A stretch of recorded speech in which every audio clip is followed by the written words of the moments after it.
المخطئة التي ما جاءت إلا لله وفي الله. ونسأل الله عز وجل أن يعيننا على هذه المهمة التي كلفنا بها. مرت الأيام سريعة وعابرة، وكانت هناك اشتباكات في الرأي، منهم من يؤيد إجراء الانتخابات وفريق آخر لا يؤيد ذلك، وكل له اعتباراته. ولكن مشيئة الله عز وجل أرى أنها تحمي هذا الشعب وتحمي إرادة هذا الشعب العظيم. وكان الاختبار الحقيقي الأول أن تتم هذه الانتخابات، والمجلس العسكري قد وعد وأوفى بوعده في المرحلة الأولى. أوفى أن يحمي الصناديق ويحمي هذه النزاهة، ونقدر له هذا الموقف العظيم. أيها الإخوة الأحباب، أرى أن هناك بعض المشاهد التي أريد أن أتحدث إليكم في عجالة حتى لا ينسي الكلام بعضهم البعض. نحن الآن أمام مرحلة تاريخية. بداية هذه المرحلة هي إتمام هذه الانتخابات إن شاء الله، ونهاية هذه المرحلة هي تسليم السلطة التشريعية والسلطة التنفيذية من المجلس العسكري إلى سلطة منتخبة شرعية من هذا الشعب. والمشهد الأول الذي أريد أن أتحدث إليكم فيه، وهو لا نقف عند نتائج المرحلة الأولى، فأمامنا تحديات كبيرة وأمامنا تحديات عظيمة. فإن النتائج لا تجعلنا نأخذ بالأسباب، بل نتوكل على الله عز وجل ونثق في الله عز وجل. ولكن الأسباب هي التي تأتي بالنتائج وليس النتائج التي تأتي بالأسباب. فلا بد أن نكون على يقظة وحذر وحيطة في المرحلة القادمة، فلا تبهرنا النتائج التي سمعناها وشهدناها، وإن كانت هي من المبشرات التي تدفعنا دائما إلى مزيد من الجهد والعمل. فكان سيدنا عمر بن الخطاب رضي الله عنه في دعائه يقول، الصوت تعبان معلش،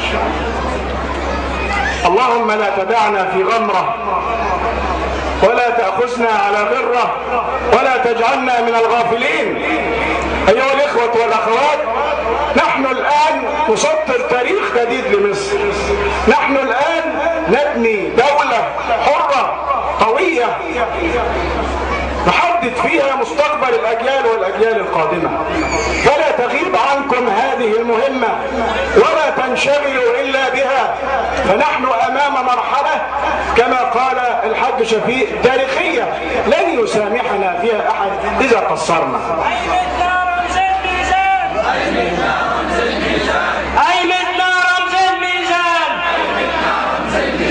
رمز العدل والإحسان، أيمنا رمز الميزان،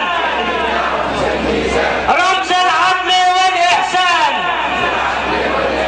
مصر بلدنا يا سيد الكل، مصر بلدنا يا سيد الكل. الميزان شعار الحر، الميزان شعار الحر. أيها الإخوة والأخوات، المشهد الثاني، لقد سقطت الأقنعة عن كل المزيفين وكل المزايدين لإتمام هذا العرس الديمقراطي. سقطت لأنها إرادة الله عز وجل، ونحن نراهن بفضل الله سبحانه وتعالى على هذا الشعب الأبي، هذه الجوهرة التي ما إن محينا هذا التراب عليها ظهر هذا المعدن النفيس.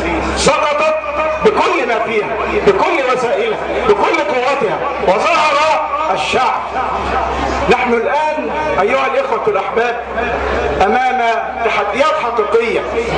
أول هذا التحدي هو بناء هذا الوطن، وأول خطوات بناء هو أن يكون هناك مجلس شعب حقيقي يعبر عن إرادة هذه الأمة ويحقق آمال هذا الوطن العظيم الأبي.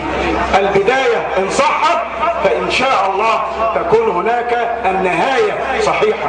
نحن في بداية الطريق، والطريق أمامنا شاق، ويحتاج كل الجهود، ويحتاج إلى كل الطاقات، ويحتاج إلى كل المفكرين والمخلصين من هذا الوطن لكي نعيد إلى هذا الوطن بناءه.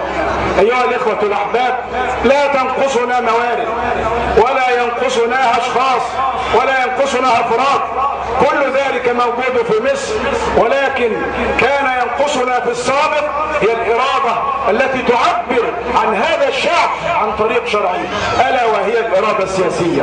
أرى بفضل الله سبحانه وتعالى أن هذه الإرادة بدأت تتحقق على أرض الواقع. هذه الإرادة هي بدايتها وهو بناء هذا الوطن. أرى أنها تتحقق في مجلس شعب له مواصفات خاصة، له مواصفات.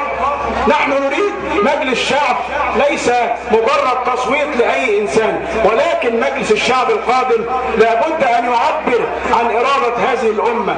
نريد من يحمل هذه الأمانة، نريد القوي الأمين الذي يعطي ويفيد المجلس، ليس مجرد أشخاص موجودة في المجلس وفقط.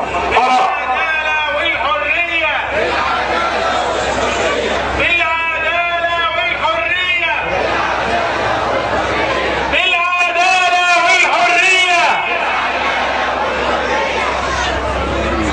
إن شعب أصيل وقوة أمية، شعب عظيم ودولة قوية، بالعدالة والحرية، شعب عظيم ودولة قوية.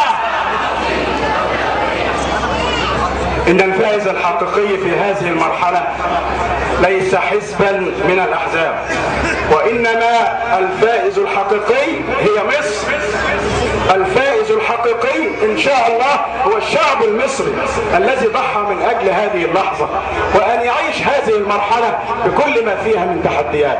أيها الإخوة الأحباب، الخبرة التي يملكها الإخوان المسلمين في البرلمان السابق، لقد وضعنا نقاط الضعف وحددناها ونعرفها جيدا، ونعرف أيضا نقاط القوة، وإن شاء الله سننطلق من هذا الفهم ومن هذا الإخلاص حتى نبني هذا الوطن بهذه الإرادة التي تحقق أحلام الشعب المصري.